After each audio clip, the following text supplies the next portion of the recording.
Hello friends, welcome to my channel Target Law Film. आज का हम एक न्यू टॉपिक लेके चल रहे हैं, वो है हमारा मॉब लिंचिंग। मॉब लिंचिंग एक ऐसा वर्ड है जो आपने हमेशा सुना होगा अपने आसपास और सुर्खियों में भी हमेशा रहता है। और ये एक ऐसा शब्द है जहाँ पर हमें इसको लीगल तरीके से जानने की बहुत ज़्यादा ज़रूरत है, और ये भी पता होना चाहिए कि हमारा मॉब लिंचिंग का कॉन्सेप्ट बीएनएस की किस धारा के अंतर्गत आता है, क्योंकि इससे मॉब लिंचिंग से हमारा एक इम्पोर्टेंट क्वेश्चन बनता है जो कि किसी भी कॉम्पिटिटिव एग्जाम के लिए बहुत जरूरी है, प्लस मेंस का क्वेश्चन जुडिशरी के लिए भी बनता है। तो एक न्यू टॉपिक है, अमेंडमेंट के साथ ये हमारे बीएनएस के अंदर ऐड हुआ है, जो 2023 का है।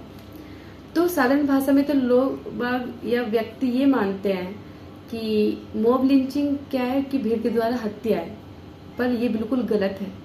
हमें इसकी लीगल लैंग्वेज पता होनी चाहिए। वो लीगल लैंग्वेज क्या है कि भीड़ के द्वारा हत्या समझ में आती है। वो भीड़ कैसी होगी? 5 या 5 से अधिक व्यक्ति मिलकर यदि जाति, व्यक्तिगत विश्वास, लिंग, भाषा, जन्म स्थान आदि के आधार पर या ऐसे अन्य भी अन्य आधारों पर ये हत्या होती है तो उसे बोलते हैं मॉब लिंचिंग हुई है।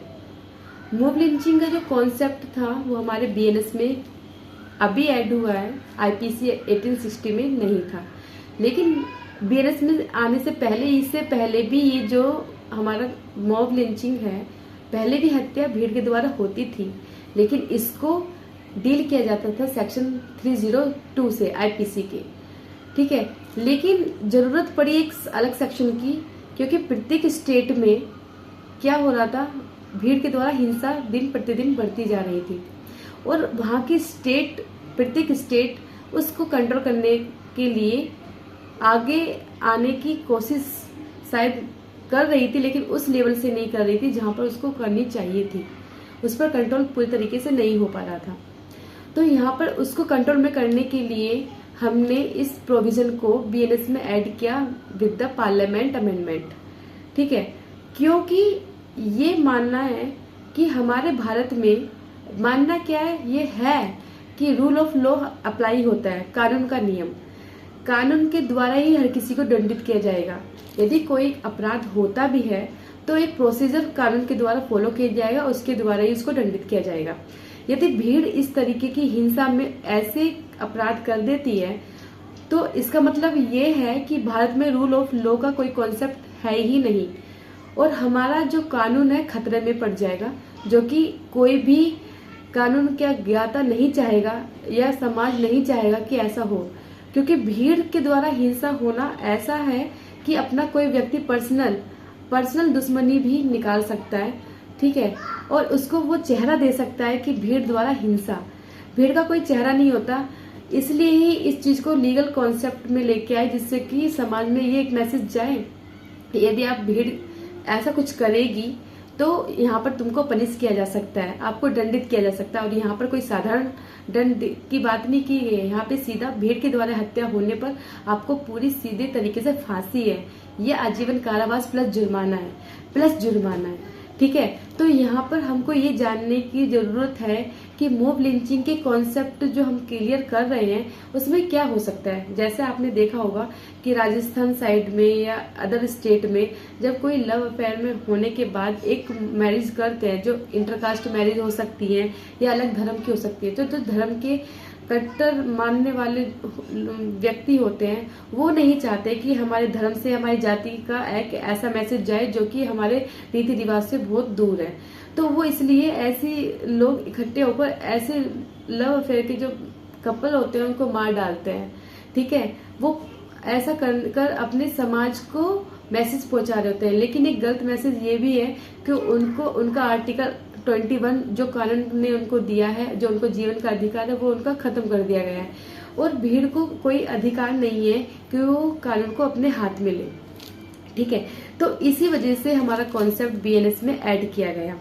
और सबसे मेन जो आधार रहा है हमारा मॉब लिंचिंग का हमारे बीएनएस में डालने का, वो एक केस था हमारा सुप्रीम कोर्ट में, जो कि पीआईएल क्या होता है?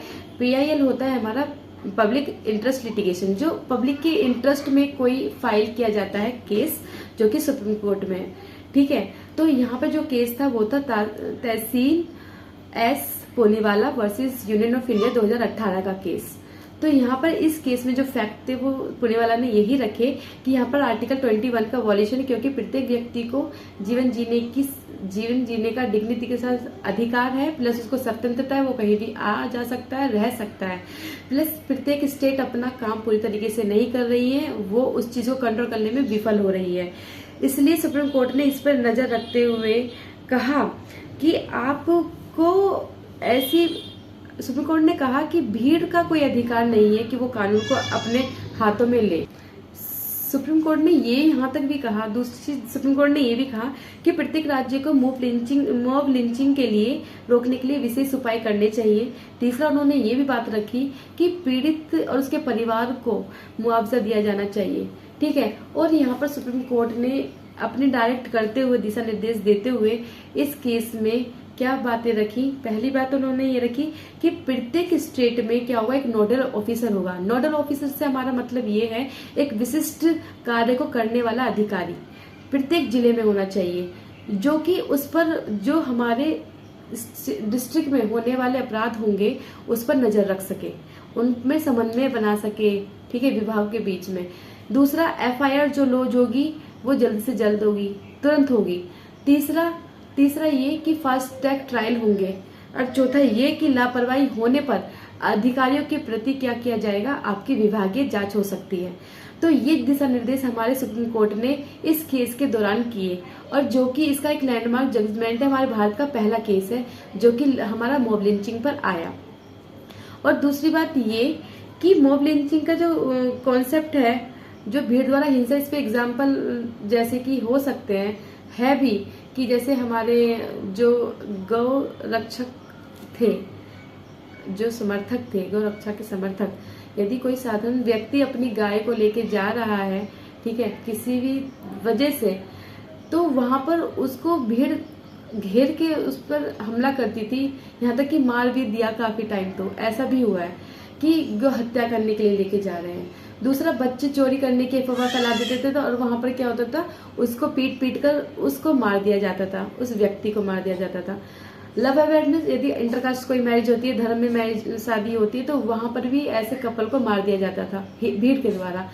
तो यहाँ पर ये सब चीजों को रोकने के लिए बहुत जरूरी था ये कदम उठाना, और BNS में ये लाने के लिए, क्योंकि जितनी हीनेस ये पनिशमेंट है, तो मुझे लगता है कि ऐसी पनिशमेंट को देखकर शायद माइंड का यूज करते हुए इस कार्य को किया जाए।